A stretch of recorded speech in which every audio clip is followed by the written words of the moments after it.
আপনি কি সমাজে সম্মান পেতে চান? চান মানুষ আপনাকে ভালোবাসুক, শ্রদ্ধা করুক? আসুন আজ জানি ইসলাম কি বলে সম্মান পাওয়ার সঠিক পথ সম্পর্কে। শুধু টাকা বা ক্ষমতা নয়, সম্মান আসে একমাত্র আল্লাহর পক্ষ থেকে। ১. তাকওয়া অর্জন করা বা আল্লাহ ভীতি। কুরআনে আল্লাহ বলেন, নিশ্চয়ই তোমাদের মধ্যে আল্লাহর কাছে সবচেয়ে সম্মানিত সেই ব্যক্তি যে সবচেয়ে বেশি মুত্তাকি।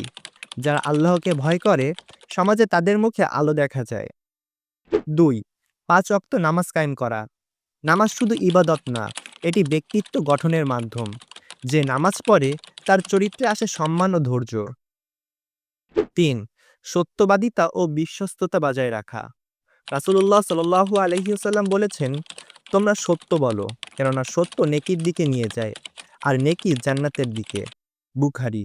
মানুষ সেই ব্যক্তিকে সম্মান করে যার মুখে মিথ্যা নেই। ৪. ভালো ব্যবহার ও উত্তম চরিত্র গঠন। রাসূলুল্লাহ সাল্লাল্লাহু আলাইহি ওয়াসাল্লাম বলেন, তোমাদের মধ্যে সবচেয়ে উত্তম সে যার চরিত্র সবচেয়ে সুন্দর। তিরমিজি। মুখের হাসি, ধৈর্য ও নম্রতা এগুলো মানুষকে আপন করে তোলে। ৫. মানুষকে দয়া করা। ছোটদের স্নেহ ও বড়দের সম্মান করা। যে অন্যকে সম্মান করে, আল্লাহ তাকে সম্মানিত করেন। রাসূলুল্লাহ সাল্লাল্লাহু আলাইহি ওয়াসাল্লাম বলেন, সে আমাদের দলভুক্ত নয় যে ছোটদের প্রতি দয়া করে না আর বুড়োদের সম্মান করে না। আবু দাউদ।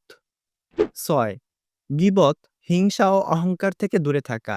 এই গুণগুলো মানুষকে ঘৃণিত করে তোলে। বিনয়ী মানুষই প্রকৃত মর্যাদা পায়। ৭. নিয়মিত ইস্তেগফার ও আত্মা শুদ্ধি করা। আত্মার পবিত্রতা সম্মান এনে দেয়। তোমরা ইস্তেগফার করো, আল্লাহ তোমাদের ক্ষমা করবেন ও সম্মান বাড়াবেন। সম্মান চাও, তাহলে অর্থ বা বাহ্যিক চাকচিক্য নয়, বরং চরিত্র গঠনের দিকে মনোযোগ দাও।